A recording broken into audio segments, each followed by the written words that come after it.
Драги гледачи, денешната емисија на Инфорегион ја посветуваме на големиот христијански празник, а тоа е Великден.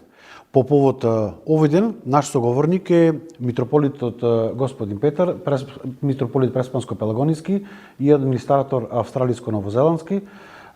Дедо Владика, добре дојдовте во емисијата Инфорегион пред се. Добро ме најдов.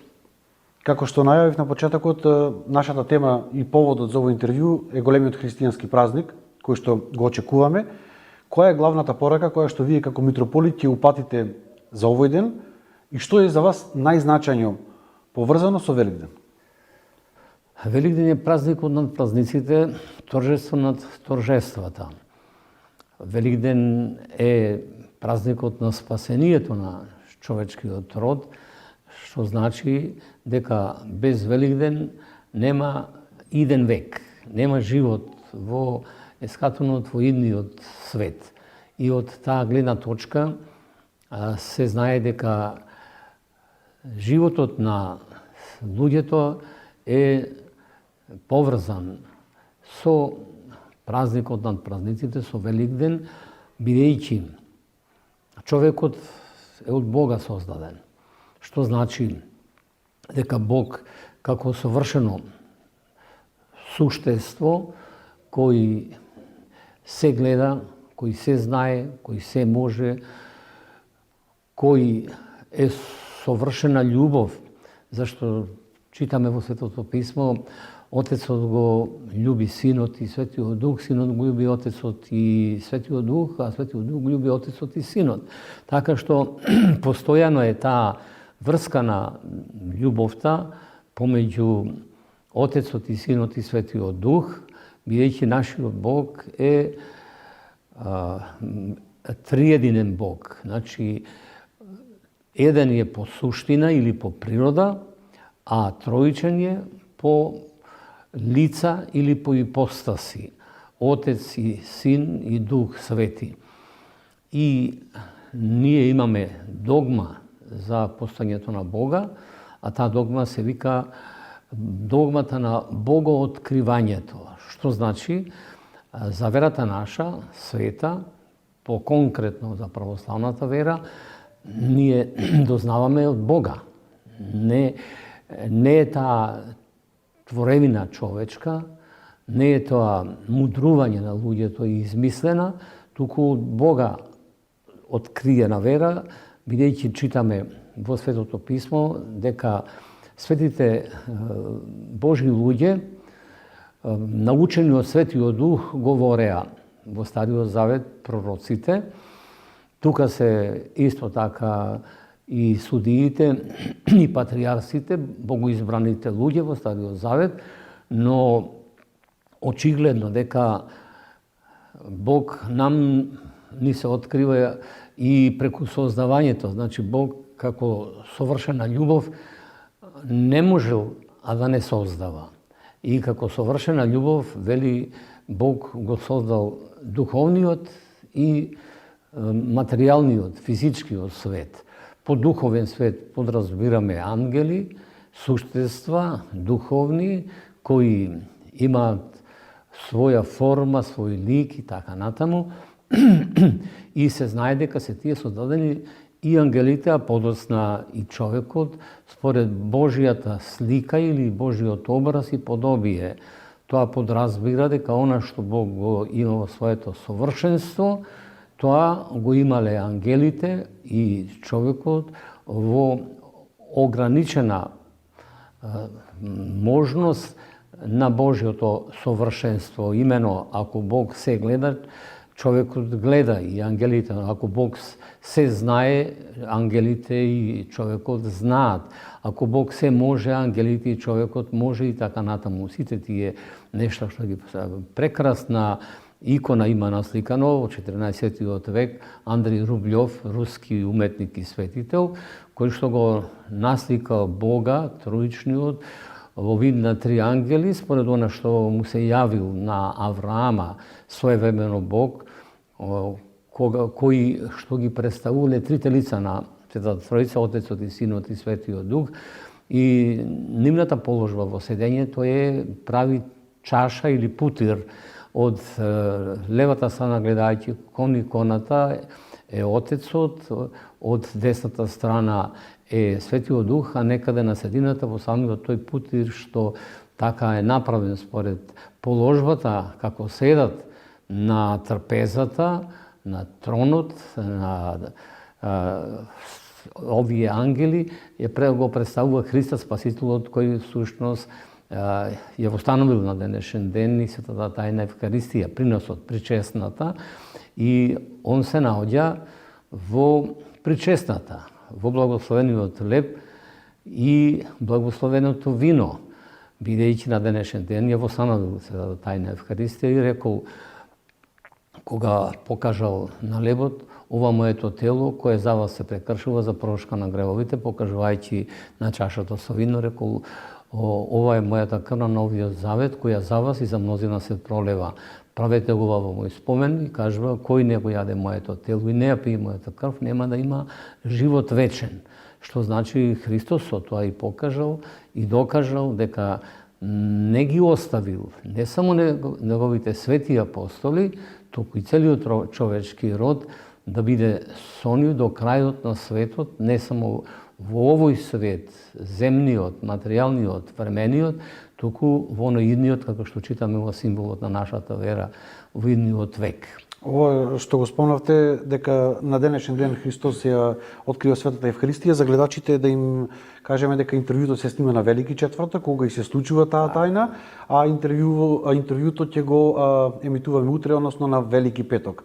Овие сите денови пред Великден го опишуваат оние период пред Воскресението, односно страстната седмица, како што ние народски ја нарекуваме. Како христијаните се подготуваат, како православните верници се подготуваат за Воскресението во текот на овие денови? За да биде малку појасно на гледачите во врска со ова интервју, сакаме да кажеме дека, значи, како ангелите, така и човечкиот род, кажавме на почетокот, дека ги создал Бог според својот образ, според својот лик и подобие. Под лик подразбираме, барем кај човекот, душата човечка, која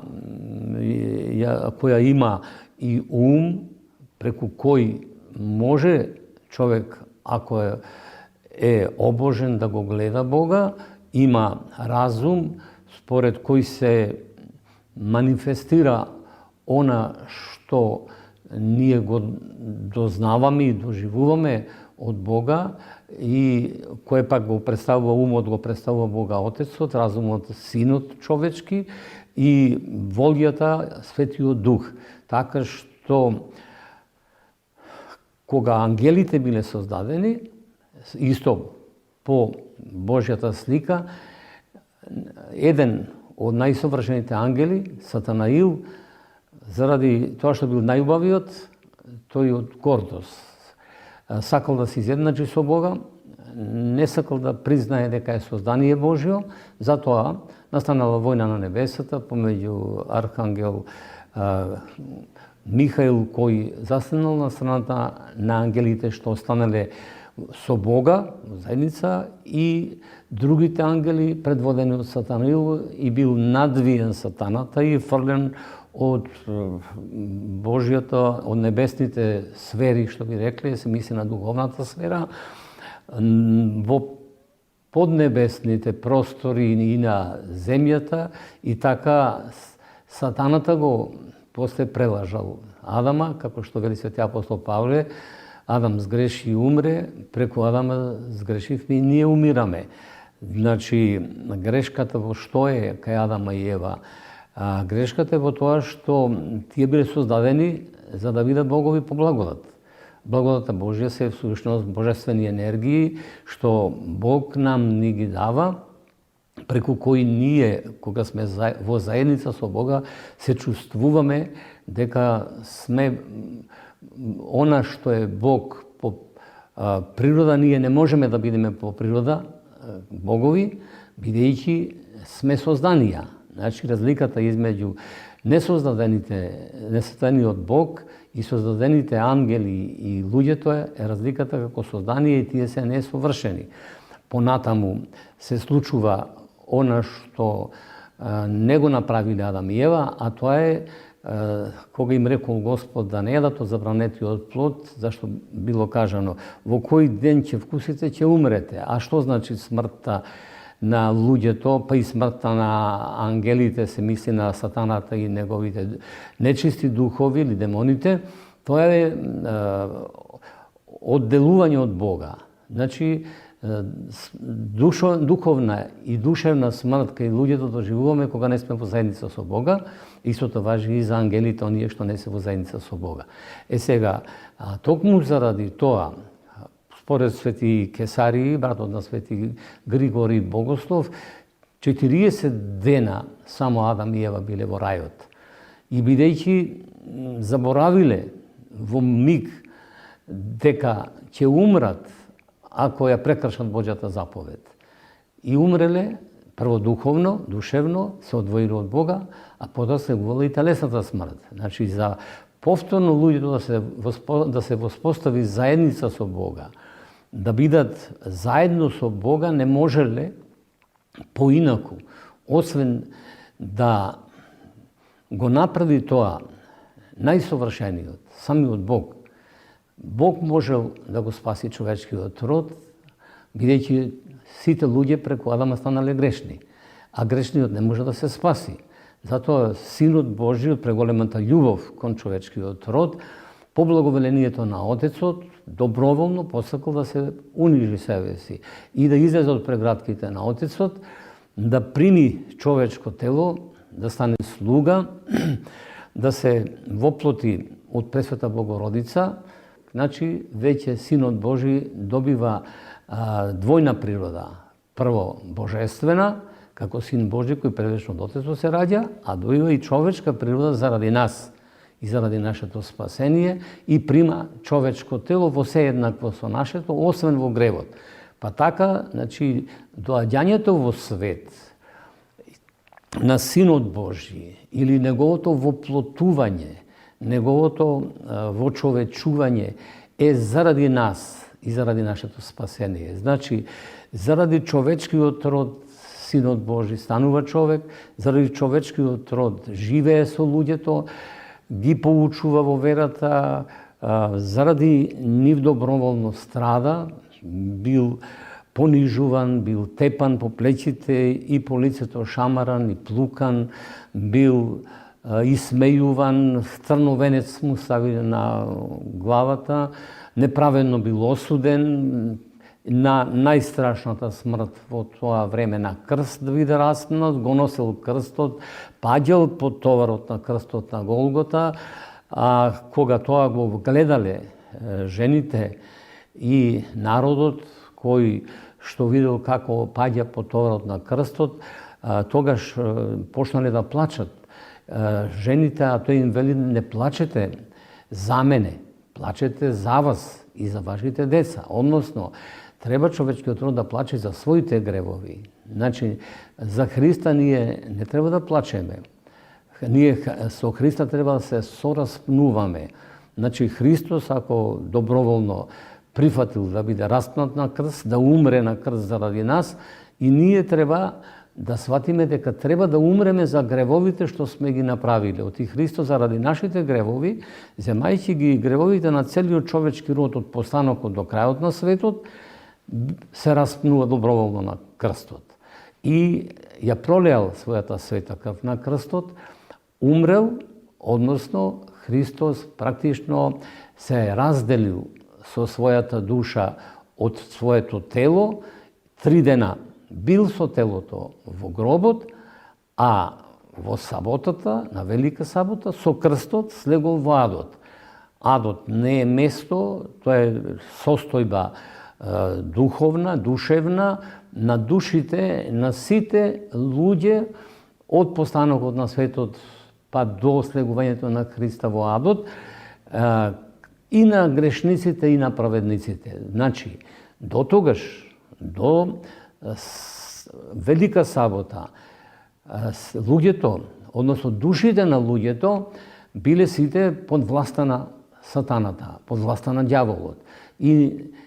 И праведниците и грешниците. Затоа Христос ги ослободил од адот, душите и на праведниците и на оние што поверувале и верувале во доаѓањето на Месијата, Синот Божи, и од тогаш власт над човечките души, над луѓето, нема сатаната, и одлуката за тоа дали ние ќе му служиме на сатаната или не му служиме, не е под власта на сатаната, туку наша лична одлука и така натаму. И токму затоа доаѓа Бог, затоа Христос се распнува на крст, со својата смрт да ја уништи смртта и по третиот ден да воскрести.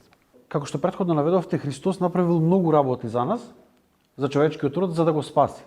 Но што треба ние да направиме како верници, за да стигнеме до нашето спасение? Значи, Христос Спасителот дошол за да го спаси целиот човечки род. И условно тој се сторил за спасението на човечкиот род.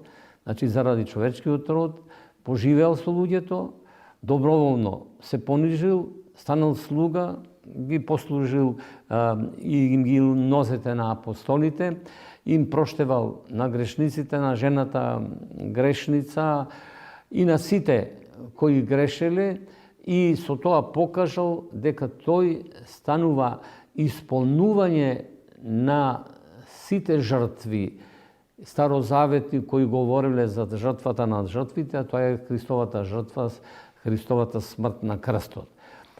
Христос воскреснал и по воскресението се вознесол на небесата и ја прославил нашата човечка природа, откако седнал одесно на Бога Отецот, и на тој начин ја завршил својата спасоносна улога за човечкиот род. Но со тоа не е спасен човечкиот род доколку луѓето не направат она што е потребно за своето спасение. Значи, нам ни е дадена можноста, совршена можност ни е дадена за спасението. Само сега треба ние да направиме чекор за спасението. А тоа е она што кажавме, длабоко покаяние за нашите гревови, и тоа покаяние треба да биде со преумување, промена на нашиот ум од лошо да мислиме на добро.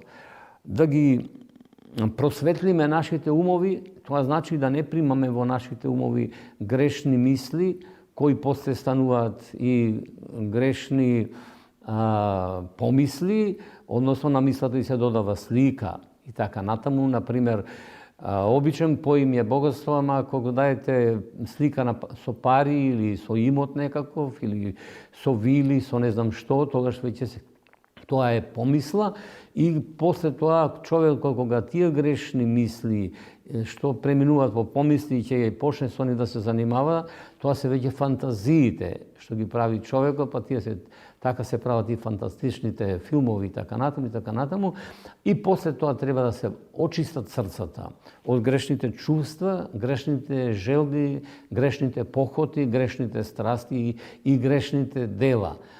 После тоа доаѓа оној третиот степен на совршенство што го нарекуваме обожение. Без обожението нема спасение. А што значи обожение? Обожение значи, откако ќе ги очистиме срцата од она што рековме, ќе ги просветлиме умовите, да не дозволуваме да се вселат грешни мисли, помисли, да има фантазии, и тогаш благодата Божја, која се всушност божествени енергии, што Бог нам ни ги праќа, како сонцето што ни ја праќа светлината и топлината, така преку таа благодат Божја ние се спасуваме. Значи, за тоа ние треба да направиме подвиг. Без пост, без молитва, без подвизи, без живот во црквата, без исполнување на светите тајни, почнувајќи од крштението до тајната на тајните за која веќе говоревме, не можеме да очекуваме ние спасение. Но колку и како кој ќе се спаси, зависи не од Бога само, туку од нас лично. Никого Господ со сила нема да принуди на спасение. Ние слушаме дека Господ вели, постојано чука на нашите срца да му отвориме. Ако не му отвориме, нема да се всели. А вели, јас чукам на вашите срца. Ако ми отворите, ќе се вселам во вас со Отецот и Духот Свет и ќе бидеме со вас, со тебе и ние ќе бидеме со него. Значи, единството со Бога е практично преку нашиот подвиг за единство, а тоа се сите овие подвизи што ги спомнавме, постот, молитвата, светите тајни на нашата света црква и се тоа што нас не прави. Со други зборови да повториме дека со Христа треба ние да сострадаме, со Христа да се сораспнеме, како што вели свети апостол Павле, секој ден го распнувам телото мое со похотите и страстите, за потоа со Христа и да воскреснеме. А воскресението со Христа е практично нема воскресение без страдање на крстот. Бидејќи нашата вера е крсто воскресна. Само оној што ќе умре со гревовите и со похотите и со страстите своји, кога ќе умре стариот човек, тогаш ќе воскресне новиот човек. Зошто го дочекуваме овој ден со пост? Дали може би има символика во тие 40 дена кои што ги напоменавте, за кои што се претпоставува дека биле Адам и Ева во рајот? Точно. И бројката 40 дена што колку што трае Великденскиот пост? Бројот 40, како во Стариот, така и во Новиот Завет има многу силно значење. А именно, ние знаеме дека 40 дена Мојсей постел за да му бидат дадени 10 Божи заповеди на гората Синај. И таму имал видение, таму се вели дека Бога тој не го видел во лицето, односно во неговата природа, туку од зад карпата, во процепот на карпата, односно Бога го видел преку благодата Божја. А благодата Божја се тие божествени енергии што од Бога доаѓаат, што ние ги примаме преку светите тајни, почнувајќи православните христијани од светата тајна крштение, со миропомазанието, покајанието и исповета, преку маслосветот за болни и општо мирото светување, преку светата тајна венчание за оние кои се венчаваат и светата тајна на свештенството, оние што примаат свештени чинови, ѓаконски, свештенички и епископски, и конечно тајната на сите тајни, светата тајна Евкаристија, причесната. Бидејќи од неа извираат сите свети тајни, а тоа е телото и крвта Христови, и во неа се вовираат сите свети тајни.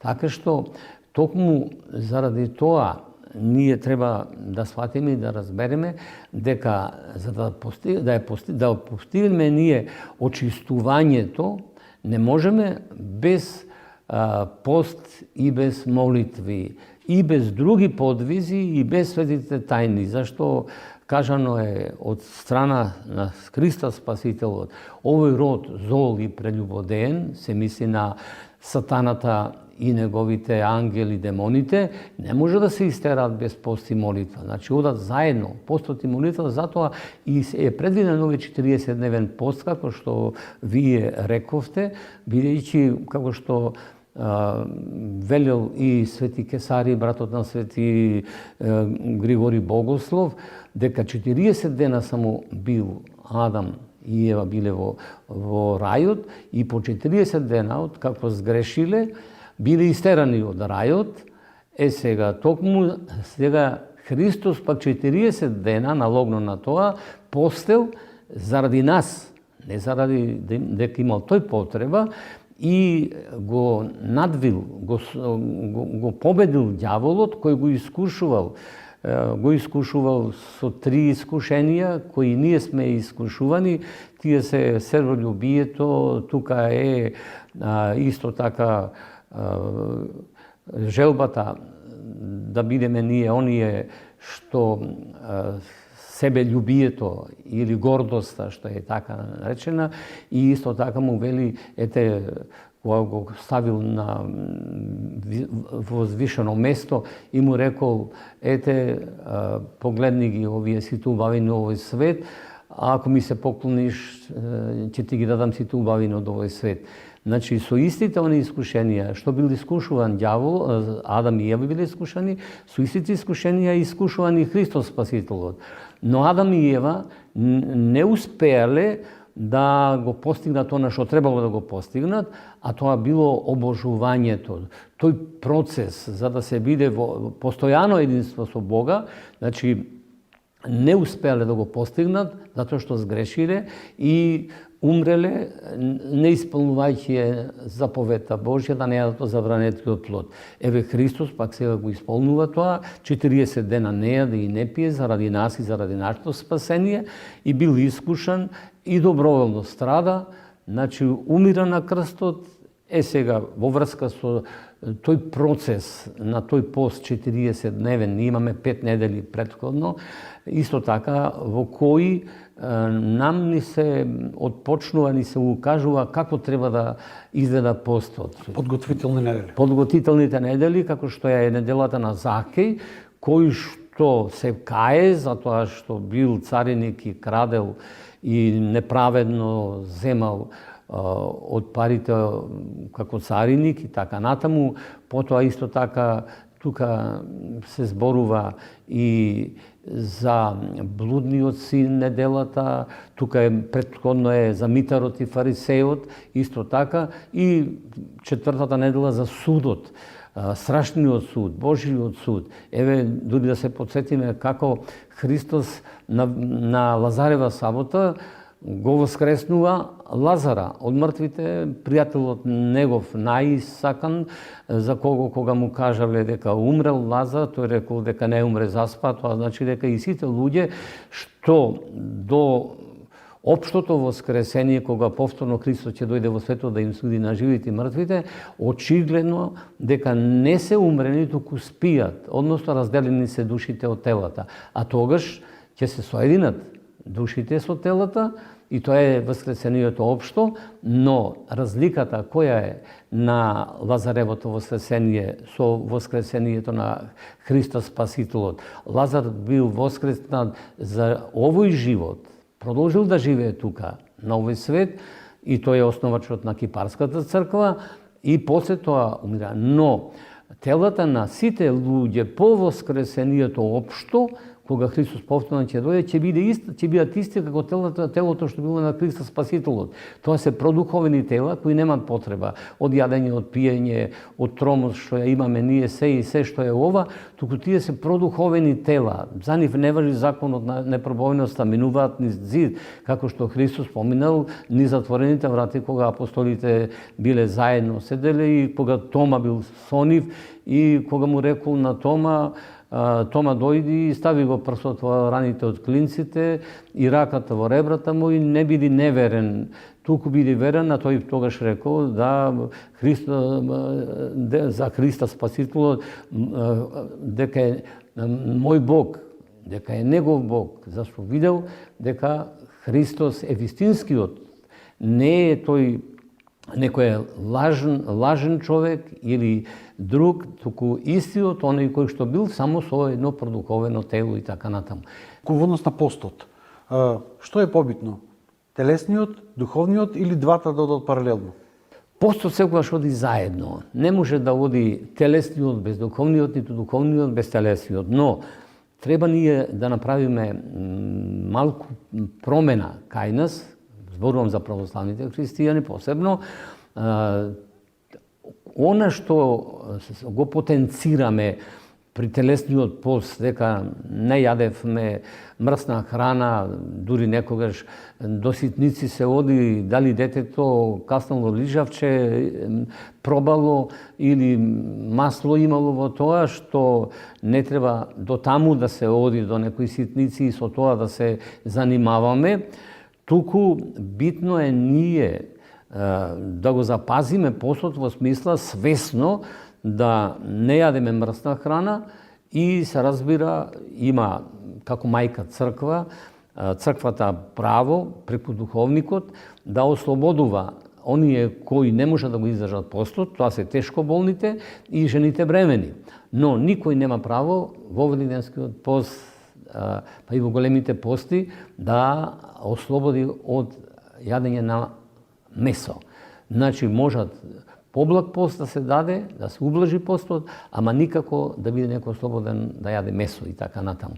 Сега, по однос на тоа треба ние честопати да седнеме и да разговараме и да кажеме дека ајде да видиме дали успеавме да се смириме со некој што не сме во добри односи.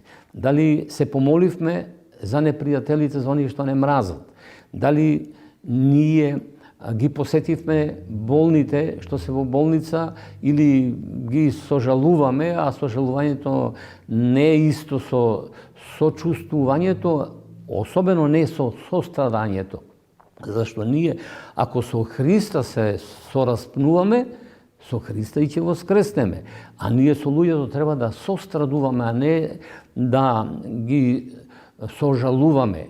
Не треба сожалувањето, сострадањето е да се ставиш во иста положба со него, и ако тој плаче, и ние да плачеме, и тој ако се радува, и ние да се радуваме. Тоа е вистинското сострадање или соживење. Ви благодарам за издвоеното време и за овој разговор. И еве сосема за крај, поводот за ова интервју беше Великден. За Великден знаеме дека огромен дел од граѓаните се причестуваат. Но дали може сите да се причестат за Великден? Се отвора дилема секој празник. Дали оние кои постеле, дали оние кои што не постеле, дека можат да се причестат за Великден? Кога зборуваме за оние кои постеле и кои не постеле, мислам дека прво и основно треба совеста да секој од нас си ја праша, дали му е чиста, кога треба да го прими телото и крвта. Ние знаеме дека сите апостоли се причестиле и Јуда. Ама Јуда кога се причести, со причестната влезе сатаната во него, за разлика кај другите Светиот Дух беше што ги освети телото и крвта Христови, односно лебот и виното што ги направи тело и крв Христови. Така што пред се треба, пред совеста, дали пристапуваме совесно од една страна, а друго, ако некои не постеле затоа што биле од духовникот разрешени да можат им благ пост, односно постот да биде благ, односно да можат и да земат некоја храна заради болест или заради изнемоштеност и бремените жени и така натаму, тоа е друга работа. Значи сепак мора да човек да пости, човек да треба да пости и ниту една литургија не е без пост. Бидејќи ние велиме дека од полноќ натаму постиме, не јадеме и не пиеме ништо до примање на светата причест. Значи и тука имаме пост. Сакали или не сакали, ние постиме. Значи зависи сега дали ќе биде подолг или пократок постот, тоа е друга работа. Но најбитно од се е дали ни е чиста совеста кога ќе пристапиме да го примеме телото и крвта Христови. Нека ви биде според верата. А свети апостол Павле вели дека јас сум првиот меѓу грешниците, па молитвите пред причестата треба да ги слушнеме и да кажеме. Но свети Јован Златоуст вели, вие што не постевте и вие што постевте, причестете се. Свети Јован Златоуст тоа го вели. Ама што сака да каже, што вие не постевте може би цел пост, а не воопшто што не постевте. Оти да правиме разлика. Не може некој воопшто не постел, тоа не може да се причести. Ама ако не го испостил цел пост, а има разрешение од неговиот духовник, заради болест, заради немоќ, заради бремена жена и така натаму, тоа е веќе друга приказна. Значи, треба да знаеме и конечно, пак се враќаме на тоа, дали со чиста совест пристапуваме кон телото и крвта Христови. Ако ние не се чувствуваме достојни, а кога се чувствуваме недостојни, кога ќе се почувствуваме најгрешни, погрешни од сите луѓе, како што вели свети апостол Павле, првиот меѓу грешниците сум јас, тогаш веќе може вика да се причести, затоа што себе си се покајал за гревовите негови што ги направил.